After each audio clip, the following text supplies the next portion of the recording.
Quick word about the ADP Research Institute. When you're as big as ADP is, when you've got 1 million, not 1 million individuals, 1 million companies, you see 1 million workplaces. Just imagine that for a second. You've got 1 million workplaces.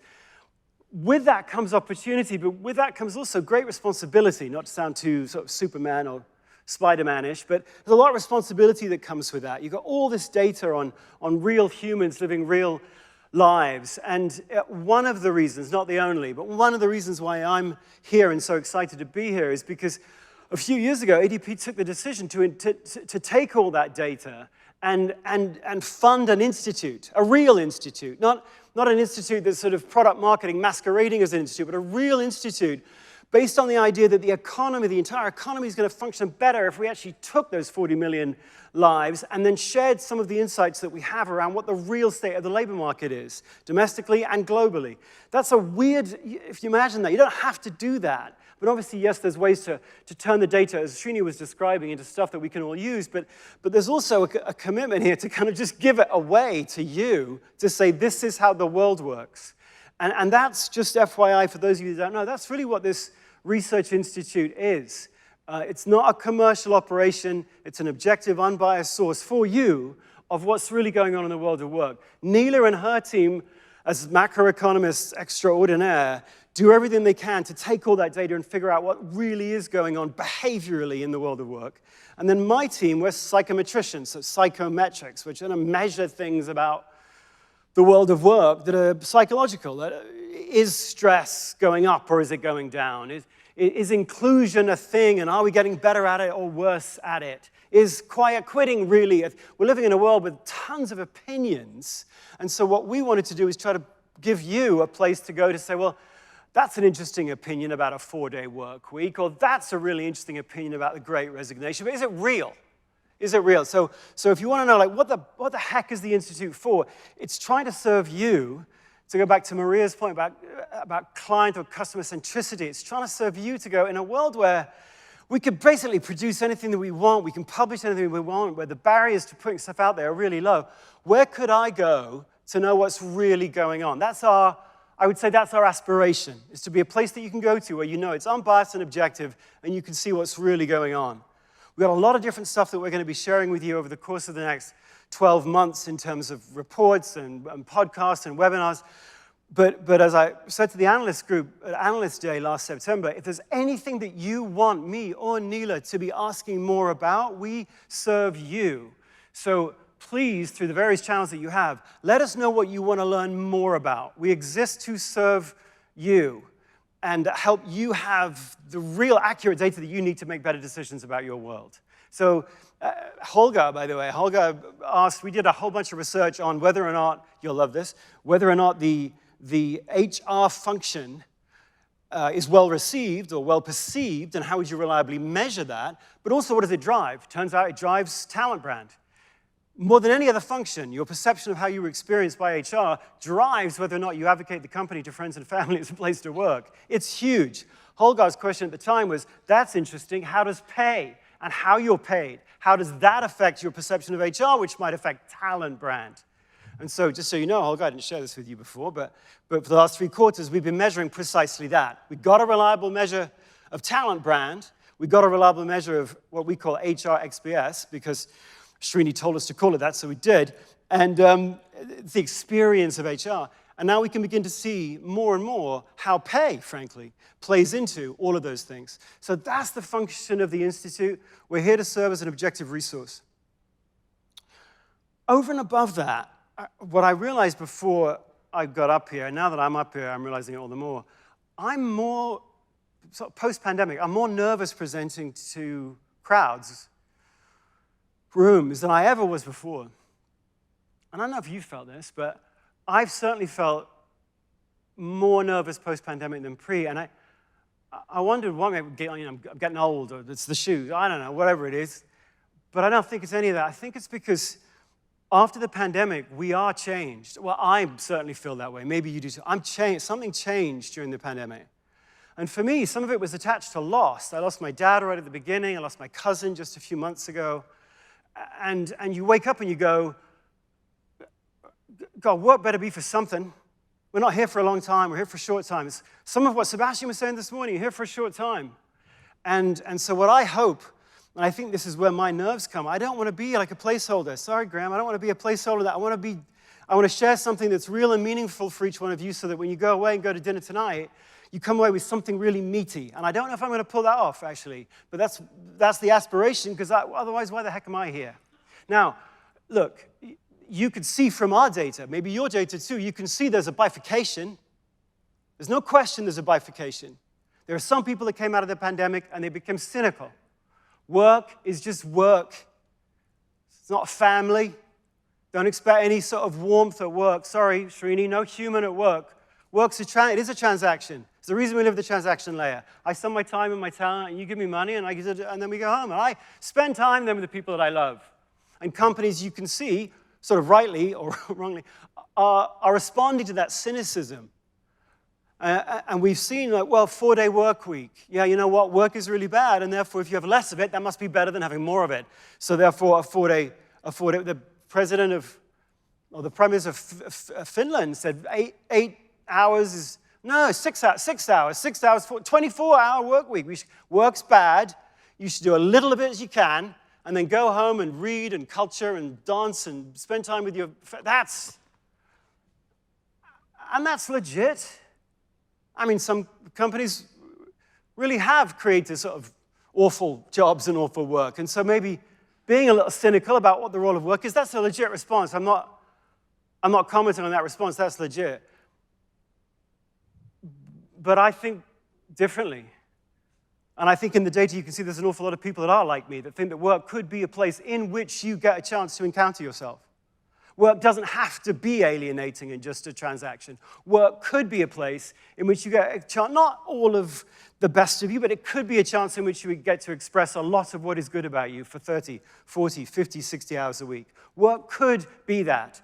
So in the spirit of your theme, Graham, the future of work, I'm going to take this group of people. I know this folk over here exists, but I'm going to take this group and go, what could all of you do for yourselves, for the people you lead, for the companies that you lead in? What could you do in terms of the future of work to respond to the people like me who want work to be a place in which you encounter the best of yourself?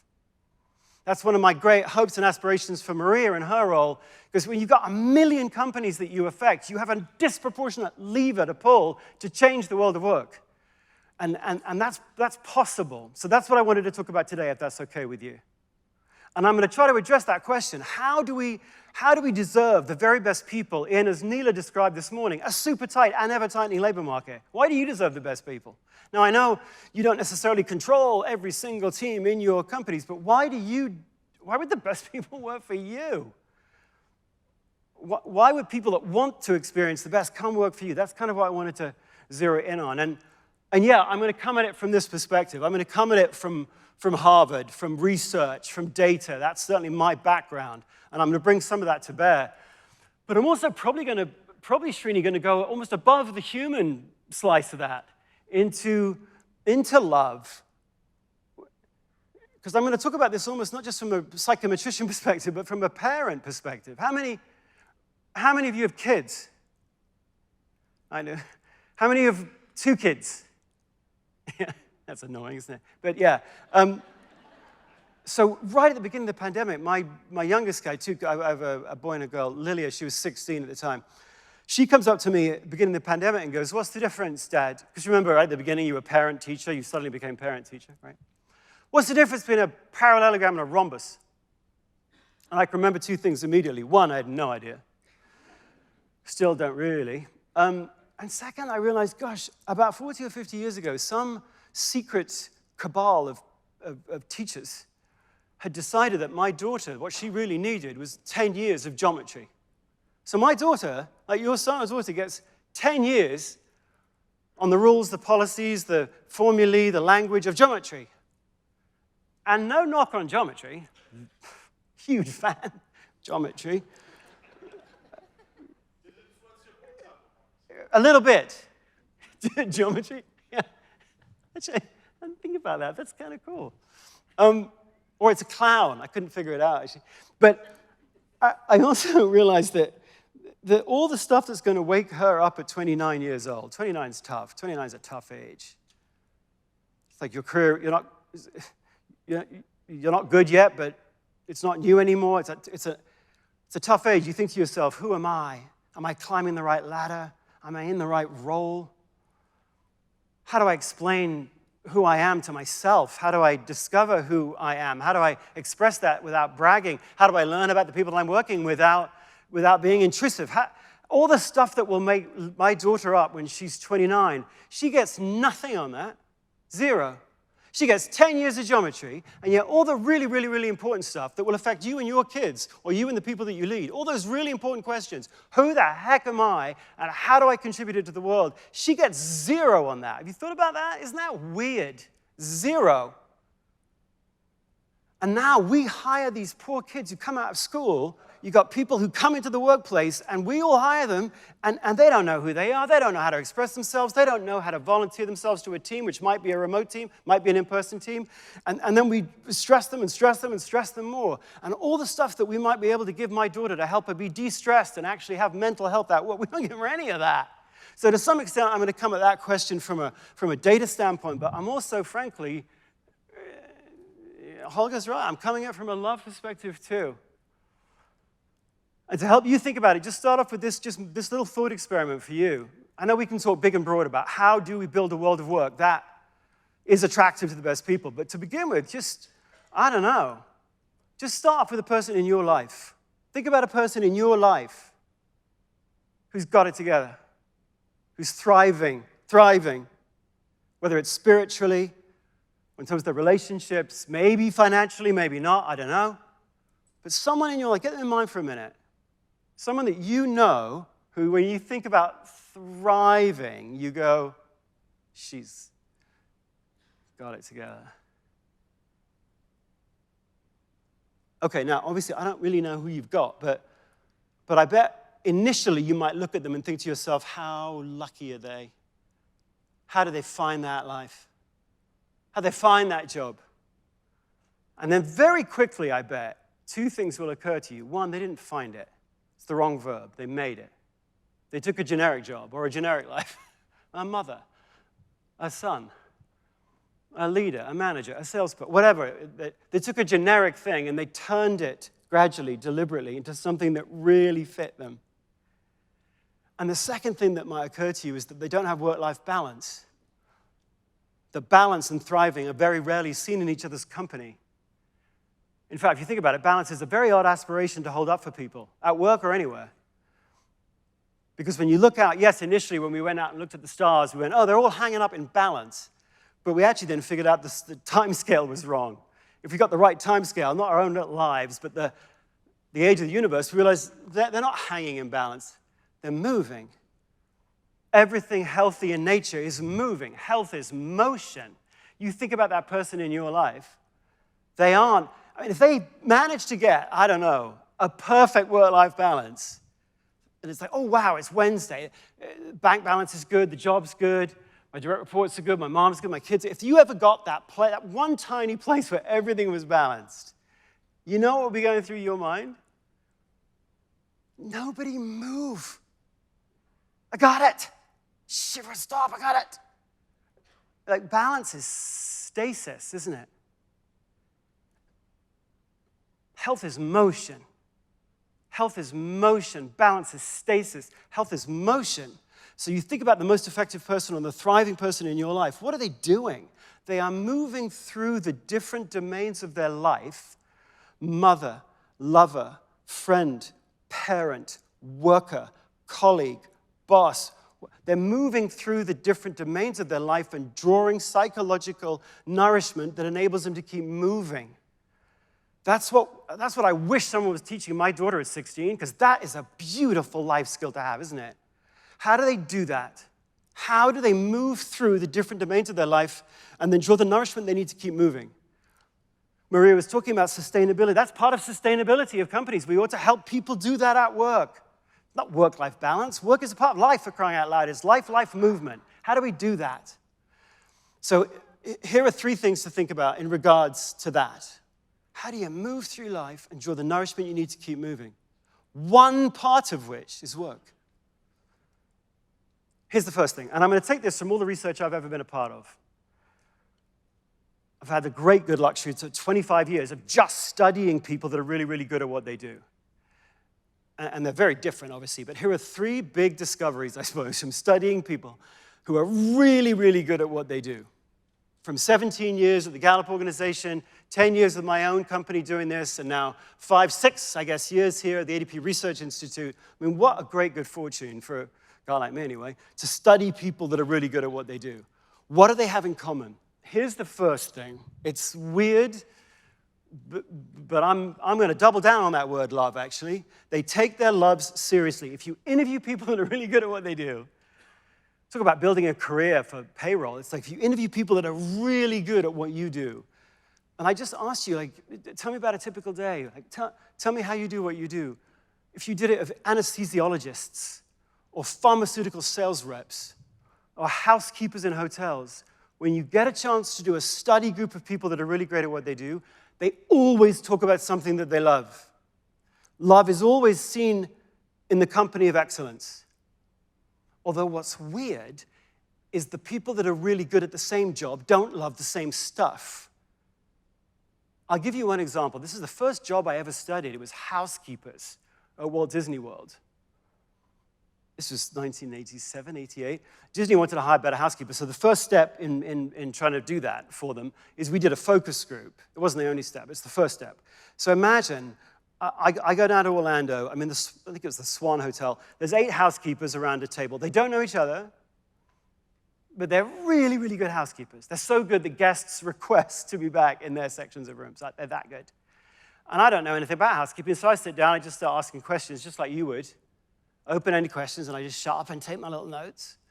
And it's a chorus of different languages and different levels of experience. But one of them starts going on about what I love about what I do. Suddenly, I love this job. I wasn't really expecting the word love anywhere near that, but I love vacuuming myself out of the room. I like every room as an opportunity to make lines. And then I vacuum myself out in the next room, another chance to make lines. And I'm like, in my head, I'm like, that's really weird. But okay. And then you think, well, everyone must love. No, the next person goes, I don't do that at all. Because I said I was smart enough to go, does everyone do that? No, we don't do that. I know what you're talking about. What do you do? What do you love about what you do? Well, the first thing that I do is I sit on the toilet and I'll lie in the tub, which was not the answer I was expecting. And then I said, what's the last thing you do? Oh, the last thing I do is I'll lie on the bed and I'll turn on the ceiling fan. Again, it wasn't in my notes. That wasn't the listen for. And so I said what you would have said. I was like, why'd you do that? And she said, well, because that's the first thing a guest does after a long day out in the theme parks. You've been to some of these theme parks. You come back upstairs, you're tired, you flop down in the bed, you turn on the ceiling fan. And what she said, these were her words, not mine, if dust comes off the top of the fan, the guest might think the rest of the room is as dirty as the top of the fan. I just love, she said, unprompted, looking at the room from the guest perspective. That's why I sit on the toilet. That's why I lie in the tub. And again, I looked around and said, oh, everyone, oh, you all do that. That's what Disney wants you to do. And they're like, no, there's actually rules in place which say that you should not lie in the tub, you should not lie on the bed. No knock on Disney. I mean, we all do this, right? We can create loveless jobs. The third one said, I don't actually do any of that. I just make a show for my guests. And I'm like, what do you mean make a show? What do you mean make a show? You're supposed to be backstage cast members. You're not on-stage cast members. You're backstage. Make it. And she's like, no, I make a show all the time. I take the fluffy toys the kids leave on the bed, and I'll arrange them in a scene every night, a different scene. One day the kids will come back in. It's Mickey and Minnie, his arms on a remote control, her arms in an empty French fry container, so that kids think that all day long Mickey and Minnie just hung on the bed snacking and watching TV. You've had this, haven't you? Have this, some of you? And the next day it's Donald the Goofy dancing on the windowsill. Now again, there's rules and regulations that say, thou shalt not touch any more of the guest possessions than you need to clean the room. So we can design loveless jobs. I'm not saying we can't design loveless job descriptions. But you listen to excellence in any job, and you find A, there's always love in it, and B, all the really good people love different stuff. So one takeaway from this presentation would be, just generally, average is homogeneous, excellence is idiosyncratic in every job. Average is homogenous. Average lives in job descriptions. Every housekeeper had to clean 35 rooms a day, and there was a certain set of regulations for that, and that's fine. That's homogeneity. Excellence sounds weird, and you listen to it, and it's just these unique people talking about specific moments that they love. Now, that's really different than saying, find a job you love, and you'll never have to work a day in your life again. If you ever hear that, run away. There's no data that show that the most effective people love all that they do. I have no data on that. I've been measuring that, asking about that for a long, long time. But I have no data that shows the most effective people love. Find a job you love. You never have to. No, there's nothing that supports that. What the data does support is that the most effective people find the love in what they do. They don't find a job they love. They find the love in what they do. That's what those housekeepers were doing. They found specific activities and moments and situations in their job that they loved. How much is enough? The Mayo Clinic did a bunch of research on this. Actually, pre-pandemic, they were doing research because pre-pandemic, there was burnout in doctors and nurses. Some of you know this. And so they studied those doctors and nurses that were resilient. We actually did a whole bunch of research on resilience all the way through the pandemic. You can go to adpi.org and you'll see sort of the components of resilience. But when they studied these nurses and doctors that for whatever reason were not burned up, they found a lot of things. But one of them was they had something or some things that they loved for 20% of their time on the job, 20%. And that was a threshold. So once you got above the threshold, you didn't really need to go much higher. If you were 40% of what you loved, or 60% of the job is what you loved, you weren't 3 times as resilient. It's a threshold. You get above 20%, you're like, that's a little love goes a long way. But you get below 20%, 19, 18, 17, 16. There's almost a perfect linear relationship to burnout risk, almost like the numbers are faked. We humans, Srini was talking about human experience, we need something that we love every day. Love doesn't work like, 28 loveless days, but one day in the month, filled with love. That's not what the research suggests. What the research suggests is that you might not need to love all that you do, but you need 20% at least, and you need it every day. How do you do that? How do you find that 20%? Because what's interesting is that many of us, by the time we get to be your age, we are really inarticulate in describing what we love. When you're 9, do you remember when you were 9? Cast your mind back to when you were 9. Remember when you were 9? Favorite subject at school? Hairstyle? Color of your backpack? Get back to when you were 9. We've asked this question of about 11,000 9-year-olds. They always get it right. It's amazing. They always get it right. If you've got a 9-year-old, you could ask it of them. They'll get it right too. Here's the question. When was the last time an afternoon flew by? They don't call their mom. They don't call their teacher. They tell us. When was the last time an afternoon flew by? Oh, yesterday. What were you doing?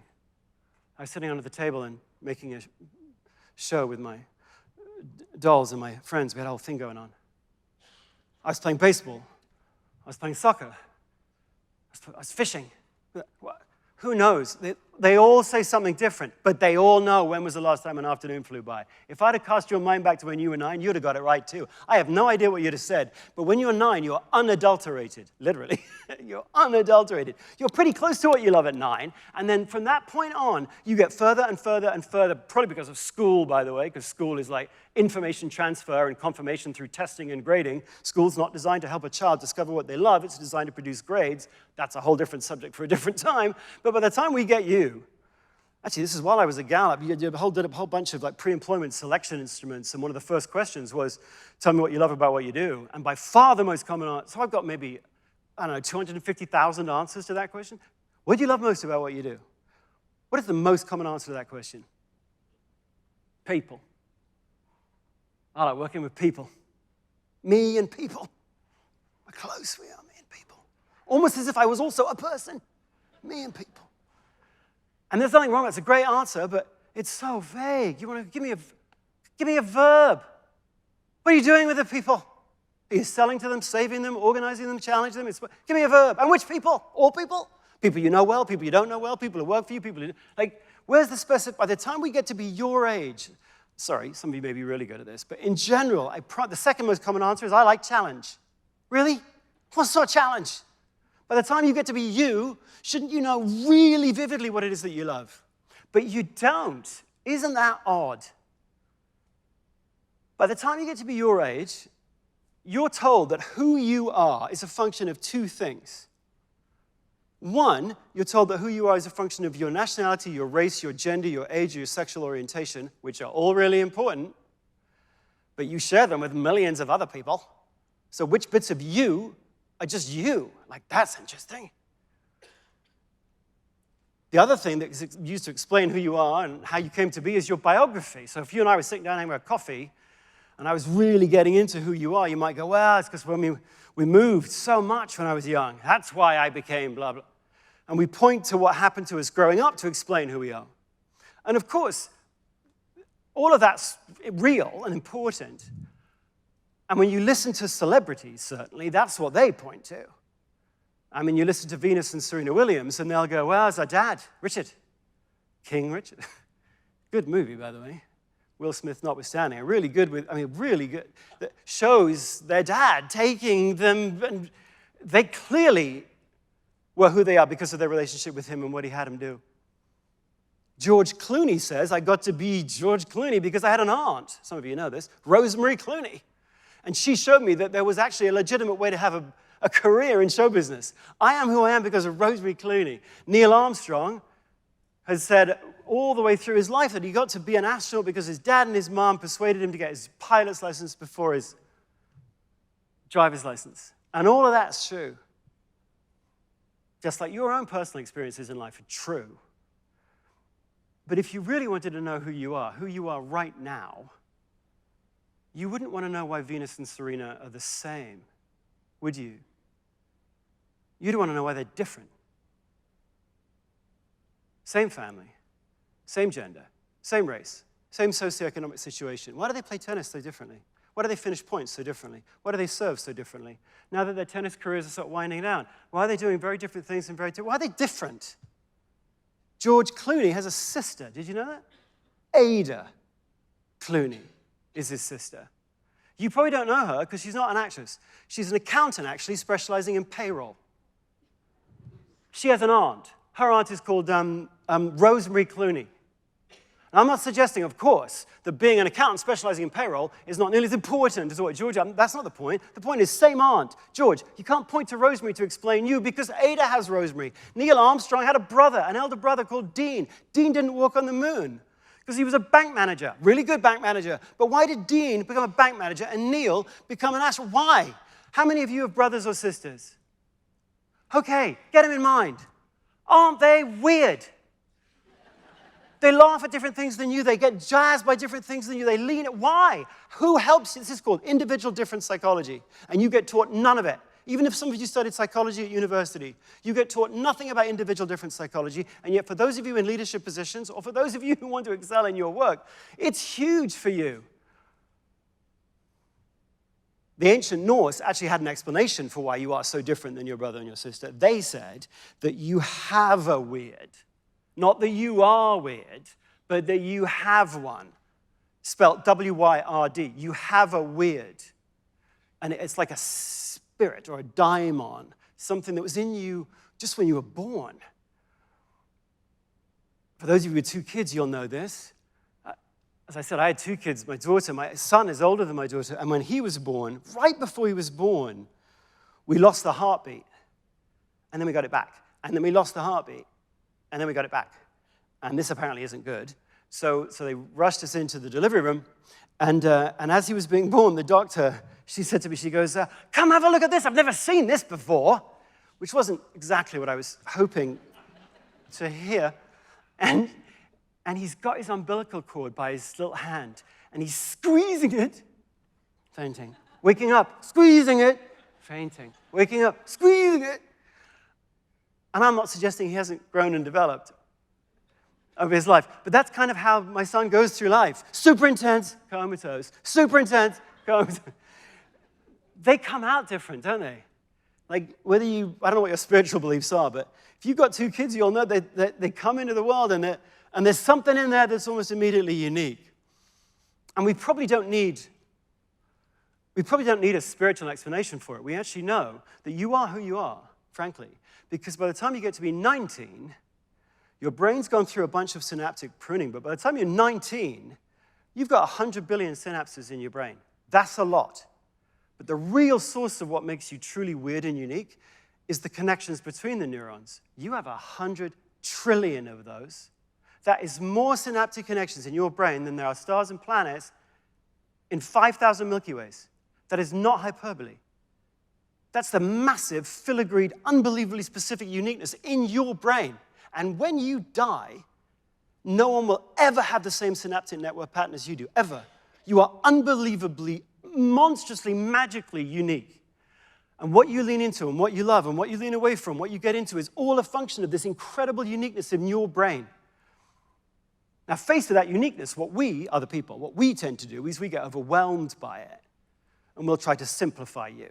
We'll go, you are an introvert. You, extrovert. You are organized. You are disorganized. And just faced with the complexity, we just simplify. And there's nothing wrong with some degree of simplification. As Srini said, inside of ADP, we have a really cool strengths measurement called Standout, which tries to figure out where your top strengths lie. I mean, I built StrengthsFinder with Gallup. I like some categorization. But in terms of the uniqueness of you, no assessment can really get to that which is truly unique about you. But luckily, and this is again what I would love somebody to have taught my daughter at 11, luckily there's a clue. You've got a decoder. And the decoder that you've been given, sorry to sound all whooshy and gushy, but the decoder that you've been given is love. You know what you love. And the loves that you feel for particular activities, whether it's lying on the bed and turning the ceiling fan or vacuuming yourself out of a room, those are the clues to the weirdness of you. So imagine this. No one's, you've never done this, but from this moment on, try this. Imagine that every day, today's Wednesday, I think it's Wednesday, but imagine it's not Wednesday. Imagine it's actually thousands of threads today. Thousands of activities. A conversation you have to have, an email you've got to write, a confrontation, a thing you've got to remember, an experience you're going to have over dinner. It's thousands of threads, and some of them are emotionally neutral. They're black, they're green, they're gray, they're white, whatever. But some of them are red. Some of the activities today for you are things that you love. They're energetically super positive for you. The activities, the making a show with the little fluffy toys, whatever the version is that for you, that happens every day. Rather than thinking of your life as something to get through, and I know we often have to get through a day. The to-do list rolls over from yesterday, and so it's like, I got to get through the Wednesday. But rather than thinking about it like that, imagine that your day wakes up with you and desperately tries to put on a show for you and goes, what about this thread? What about this thread? What about this one? What about this one? What about this activity? What about this moment? What about that? What about? It's trying to show you how to be nourished by your own particular day. There are red threads every day. And what the Mayo Clinic research shows is if you want to design work that really attracts the best people, you don't need 100% red threads. Nobody has 100% red threads. You need 20% though. And you're the only person who knows what your red threads are. Here are some clues. When was the last time somebody singled you out for praise for something? When was the last time you paid attention to something that everybody else missed? When was the last time somebody had to actually tap you on the shoulder and drag you away from something that you were doing? When was the last time an afternoon flew by? When was the last time you found yourself positively anticipating something? You know the answers to these questions. I have no idea, and neither does anyone in your life. They are colorblind to your red threads. But imagine if you just went through this week and you just thought about some of those clues.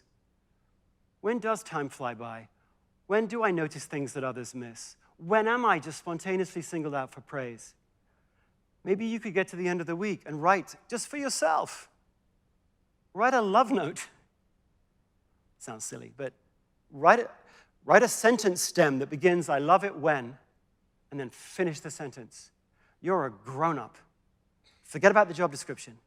You're a grown-up. I love it when what? And the verb isn't someone doing something to you. I love it when people praise me. No. I love it when what? I love it when I'm doing what? Just take the raw material of a regular week of your life and try to pick out the red threads. This isn't really something that necessarily that HR can do for you. No one else really can do it for you. No one knows what your red threads are better than you. But if you've got kids, you know deep in your very heart that that's the life that you want for them. They will be nourished by certain activities for no good reason other than the clash of the chromosomes of their parents. And we don't give them any of that. Please, for you, put your own oxygen masks on first as leaders and try to help yourself figure out, what are the particular activities that I love? Why? Because that's what best people do in every job. Maria's just taking on this big role, so many different constituencies and stakeholders that are demanding stuff of her. My counsel to her would always be to try to make sure that she continues to know what are these red threads of this really big job. Why? Because when she's in those moments, she's better. Which gets us to the second thing about love, or thing about what we know from the best people. Love fuels growth. I won't dive into this one a ton because you probably know this. Sebastian sort of mentioned it this morning. How many of you have been in love? When you're in love, there is elevated levels of certain neurotransmitters. Your oxytocin is higher. Your dopamine is higher. Your norepinephrine is higher. And what they think love does with relationships is it opens you up to let someone else in. But what's really interesting is when you're doing a red thread, I don't know what your red threads are, but when you're doing a red thread, your brain has certain elevated levels of the same neurotransmitters with the addition of something called anandamide, which brings you feelings of wonder and awe. Your brain on love is smarter. I'm not suggesting that what you love is what you're good at. Those things are independent, and the correlation is not one. Some of the things you really love to do, you end up never being good enough to have someone pay you to do. But we have a word for those. Those are called hobbies, and that's fine. They bring more love into your life. But we do know that when you have those elevated levels of certain neurotransmitters, it dysregulates your neocortex, which is all about that, and it seems to open you up for more input, more rethinking, no pun intended, more breakthroughs. Your brain on love is smarter because it's more open for collaboration, for innovation, for creativity. So love fuels growth, love fuels appetite, 10,000 hours. No. Love fuels appetite, which fuels practice, which fuels performance. Love's really interesting. I mean, some of you instinctively know this, although I'll tell you what, we've asked parents this question the last 25 years. Your child comes home with an A, C, and F. Which grade deserves most attention from you? There isn't a single country in the world of the 27 that we've asked it of where most parents go with the A. There isn't actually a single country where less than 70% of parents go with the F. We spend most of our time and attention with the people we love the most, focusing on whatever the opposite of a red thread is. We go, red thread's fine. Now, so I know this is motherhood and apple pie, love fuels growth. Just think about how you do that with your own family, or the ones you love and lead. The one thing I would say about this, before I show you the third thing, is love's way more powerful than we think because it can actually be used to help you with your problems. We have a lot of problems in our life. Some of you just taken on a new role, and you might have imposter syndrome. You might worry that people are going to turn the lights on and discover that you don't actually know nearly as much as you're pretending to know. Some of you might have depression. Some of you might have a kid who's got social anxiety disorder. Problems happen in life, and in general, what we do is we focus on the problem to try to fix it. And there's nothing wrong with that. We can learn a lot. But as some of you know, we talked about transformation all day. Change follows the focus of your attention. Have you noticed that? Change follows the focus of your attention. You focus a lot on problems. If you're not careful, the problems are all that you see. I would suggest to you that if you've got any problems in your life at all, whether it's imposter syndrome, new job, insecurity, social anxiety, those red threads that you have of yours are way more powerful than you think to help you fix problems that you have. I'll give you one example from my life, and then I'll move on. It's very weird that I'm doing this job. Not the research part of the job, but the presenting part of the job. Because for the first 12 years of my life, I really couldn't speak. I had a terrible stutter. like not a sweet one, like a rotten one. Like one I cursed the fact I was called Marcus Buckingham, because that's a long name for a starter. I could say Steve. I wanted to be called Steve, because I could say Steve. First day of school, I'm sure every other kid was like, hey, what teacher am I going to get? What sports team? All I was thinking about in the drive was, how am I going to say my name? And I got out of the car, and the elder boy came up and was like, well, what's your name? And I tried to say Marcus, and I couldn't get it out. It was like 3 minutes of suffering as the kid's eyes went, wait, what? If you've ever had a stutter or you know someone with one, you'll know that look where the person goes, what? Oh. And the eyes get big, and then you both shut up, and you pretend that nothing happened. So we did that. And then we walked into the classroom, and the teacher turned very kindly to the boy and went, what's his name? And the boy said, I don't know, he couldn't say. And the teacher went, oh, he didn't say. And the boy went, no, he couldn't say. And then all the rest of the kids in the class were like, ooh, that sounds like he's doing something wrong. That's great. So they all clustered around. And the teacher probably thought I was being a jerk or smart or something, I don't know. Anyway, he said, in a stern voice now, first day of school, what's your name? And in my little head, I'm like, ditch the Marcus, tried to say Buckingham. And I couldn't get it out. And so my silly nickname for the rest of my time at that school was born that day, Buckingham, which isn't terrible. I'm a white male in a first world country. I had tons of choice and privilege, but I woke up every single day of my life and I couldn't say things. I had a lot of thoughts and I couldn't express any of them. Reading aloud in class, nightmare. Talking to anyone in the schoolyard, I couldn't speak. And I was a little researcher. Even back then, I was a baby little researcher. So I read every book, and it just got bigger. Like maybe some of you have done this with one of your problems. You just study it until it becomes your life. And that was what was going on. I was just getting bigger and bigger and bigger. Until one day, I noticed that I walked by the notice board, noticed that I was one of the 5 pupils that had been picked to read aloud in chapel the next week. And I remember looking at it going, why'd you pick me? Stupid, sadistic English school system people. I can't speak in my own classroom, let alone the school. Tried to get my parents to call up and, helicopter the parents and fix it. Come on, fix it. Today, perhaps, that would happen. Hey, don't humiliate my son. But they were of a different, generation or whatever. So the next day, I go there. The previous night, I tried to do the reading with the headmaster in an empty chapel.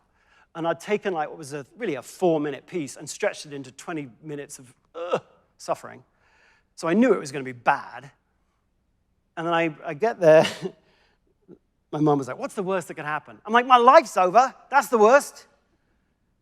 And so it gets to that moment, and the chaplain goes, and I was in the choir at the time because I tried to sing. I thought maybe singing could fix my stutter, which it does for some people. It didn't for me. Everyone's annoyingly different. I get up and I walk to the lectern, and I turn around, and I look out, and I see something I've never seen before. I see 400 faces looking at me. And obviously, I've never seen it before because no one's ever asked me to do this before because I can't see.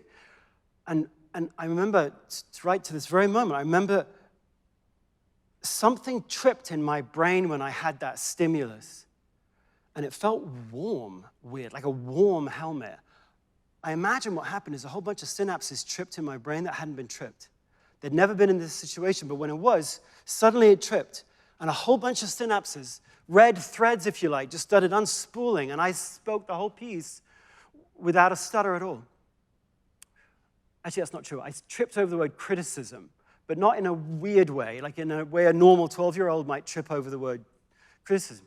And so I walked back to the choir, and I was a normal kid. I was a normal kid. That's all I wanted to be, was a normal kid. And I'm sharing this story not because I was brave. I wasn't brave at all. I was petrified. Or because I did anything smart that day. I'm sharing it with you because, A, it's amazing what stimuli can generate red threads. Keep your attention alert for those red threads, because I wouldn't have called it that back then, obviously, but that's a red thread. It went smooth and fast, and all the synapses fired. The only smart thing I did, which is what you can do, is I could take that red thread and I could apply it to my problem. I can only speak in front of 400 people. So maybe when I'm talking to somebody in the schoolyard by myself, which I can't do, maybe I'll just pretend I'm talking to 400. I'll just pretend. I'll take the love of this particular activity and apply it over here. And I'll be able to do something I can't do. And my stammer went away in a week, like a week.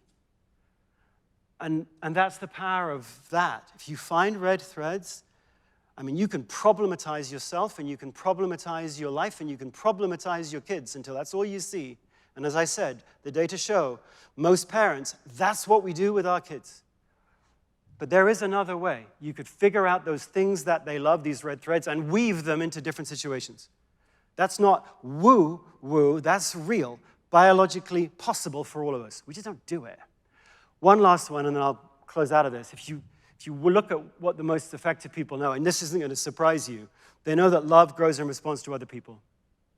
And as Srini was saying, one of the most powerful other people is the person that you put that runs the team. All of our data, funnily enough, all of our data shows that what we love most is being on one team, interestingly. If you're on more than one team, you're less likely to be engaged and resilient, funnily enough. If you're on more than one team, you're less likely to feel included, funnily enough. We like a small group of people that know us well. That works for us. It's interesting that many HCM systems don't show teams. That's kind of noodling. We see org charts, but we can't actually see teams as they occur. That's trickier. By the way, if you look at some of the worst outcomes of all the research we've done at the ADP Research Institute, the two least engaged, least resilient professions are nurses and teachers. With your loved ones who are sick and your children, two least engaged, least resilient professions. What's consistent about those two? Oh, yeah, there's no teams in hospitals. There's no teams in schools. So just as a thought for you, as you think about transformation and everything that we've shared today, you're team builders. You are making a team experience. I know you're doing a bunch of other stuff too, but if you want the best people to come work for you, build a great team. Figure out how to build a great team. And when we don't have teams, all sorts of bad outcomes occur for us. Teams really matter. That's the natural condition for a human to be in, to get stuff done. Of all the different practices that we found happen on the best teams, I'll give you just this one. And every manager does it differently. But if you were to say to me, Marcus, take 25 years of research into engagement and performance and resilience, what's the secret to driving high performance, highly engaged, highly collaborative teams? I would tell you this: attention, attention, attention, attention, attention. When we come to work, we want frequent, light touch attention between us and our work, us and our work. What you're scaling when you're trying to scale really great performance is attention between the team leader and the people that work for them. Or if you are one, the people that work for you. That's why when Srini was talking about what tool do we have built inside of ADP systems, it's a way to have a frequent light touch check-in between a manager and an employee, a manager and a team member. What does that look like? It's 10 minutes, 15 minutes, and you're just asking two questions. What did you love last week, or what did you get a kick out of? And then what are you working on this week? How can I help? Short-term past, short-term future. Short-term past, short-term future. Short-term past, how did you feel? What are you working on? Do that. If any of you want to grow as leaders, just do that. If any of you have got teams of teams and you want to grow all those teams, just get each team member and each team leader to touch base one-on-one for 15 minutes every week. When we've studied it, it doesn't seem to matter what the modality is. You could do it on the phone. You could do it in app. You can do it through email. You could do it in person. It doesn't seem to matter how you do it. What seems to matter is that you do it. And it doesn't really seem to matter how well you do it. When it comes to attention and frequency, attention, frequency of attention trumps quality of attention. If you don't have a particularly genius coaching moment one week, don't worry, because you're going to talk again next week and the week after. If you wanted to take nothing away from my part of the presentation, try to put that into your working life, and you will attract more really talented people. They need attention from you 52 times a year. That doesn't mean you're checking up on them. They don't need that from you.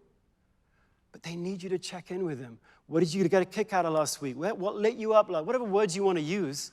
And then what are you working on this week? How can I help? Some of you may go, well, I'd love, love to do that, Marcus, but I can't. I've got too many people. Then you've got too many people. People often ask me and Neela, like, what's the perfect span of control? What does the data from the ADP Research Institute show about the perfect span of control? It's the wrong question. It's not span of control in this day and age, in this kind of work day and age. It's not span of control. It's span of attention. What's the right span of attention? It's the number of people that you can check in with for 15 minutes every week. If you want to try to design work that people love, you've got to build attention into your system. That's why we've put inside ADP systems a frequent light touch attention tool. Is every leader a really great Mike Krzyzewski sort of? No. But are they frequently going, last week, this week, last week, this week? That's what we need. And for those of you going, well, I'd love to do that, but I'm too busy. I'm too busy leading. No. This is the leading bit. This is the bit where you get other people that are really talented to want to come work for you. You might be super strategic or a super great coder or a super great systems engineer or a super great, I don't know what. But in terms of how people get to feel like they want to work through fire with you, I'm sorry, the secret is frequent light touch attention. And if you're listening to that and going, that sounds boring, they're probably going to say the same stuff every week. Then that's fine. Just don't lead anyone. Go find something else to do to add value. And there's lots of other things. But if you are bored by the frequent light touch attention between someone's loves and what they work, then don't lead people. So if you put all this together, as we think about in a tight labor market and an increasingly tight labor market, yes, we need to pay people properly, and yes, we need to pay them accurately. But as we think about how people feel about their pay, there is no question that people will feel better about their pay when they have a chance to do work where they are taking their loves seriously, where somebody's helping them go, how can you take what you love and actually turn it into contribution? This isn't love and love, this is love and work. This is love and contribution, and where you've got lots and lots and lots and lots and lots of team leaders supported by tech, but lots of team leaders who are thinking about how this person and who they uniquely are isn't a problem that we need to fix. It's actually the source of everything that will make them great. Boy, you get those things. I'm not saying we're anywhere near doing this yet, but if you wanted to think about what can we do to deserve the best people, these three things should be probably uppermost in your mind. But more importantly, and what I'll just leave you with is, time is short. Sebastian is right.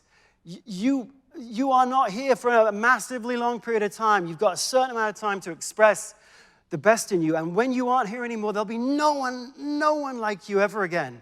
And so what everybody who loves you is saying to you, though they might not have the words to say it, what everyone is saying to you is, we do see you as a unique human, and we want to see you express it in the world, regardless of what society's stereotypes has placed upon you, or what your mom and dad or whoever's expectations were placed upon you.